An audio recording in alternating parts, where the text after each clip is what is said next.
लंबे समय से महाराष्ट्र की शिंदे सरकार में कैबिनेट विस्तार का मामला लटका हुआ था। राज्य में शिवसेना के शिंदे गुट और बीजेपी की गठबंधन सरकार चल रही है। ऐसे में कैबिनेट विस्तार को लेकर कभी शिंदे गुट तो कभी बीजेपी के अंदर बगावत के सुर सुनाई दे रहे थे।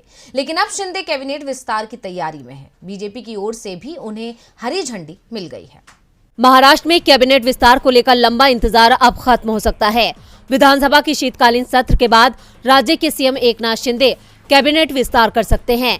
इसे लेकर डिप्टी सीएम देवेंद्र फडणवीस के साथ दिल्ली आए शिंदे ने केंद्रीय गृह मंत्री अमित शाह के साथ बैठक की है और अमित शाह ने भी मंत्रिमंडल विस्तार को लेकर उन्हें हरी झंडी दे दी है।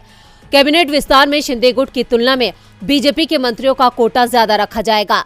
दरअसल कैबिनेट विस्तार को लेकर एकनाथ शिंदे पर अपने विधायकों का दबाव ज्यादा दिख रहा था।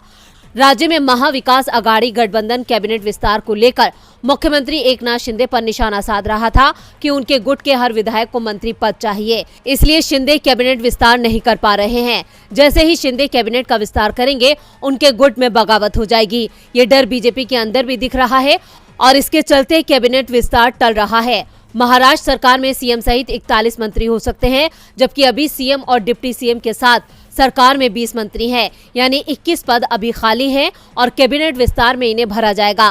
पहले दावा किया जा रहा था कि विधानसभा के शीतकालीन सत्र से पहले कैबिनेट विस्तार हो सकता है, लेकिन सीएम शिंदे ने जो संकेत दिए हैं उससे साफ है कि कैबिनेट विस्तार सत्र के बाद होगा, जिस कारण से सत्र में किसी तरह की मुश्किलों का सामना न करना पड़े। दरअसल बीजेपी और शिंदे को चिंता निकाय चुनावों को लेकर भी है। महाराष्ट्र में कभी भी निकाय चुनावों का ऐलान हो सकता है और इन चुनावों में सभी की नजरें बंबई नगर निगम के साथ ही पुणे महापालिका पर भी है और एकनाथ शिंदे निकाय चुनाव से पहले ही कैबिनेट विस्तार कर लेंगे।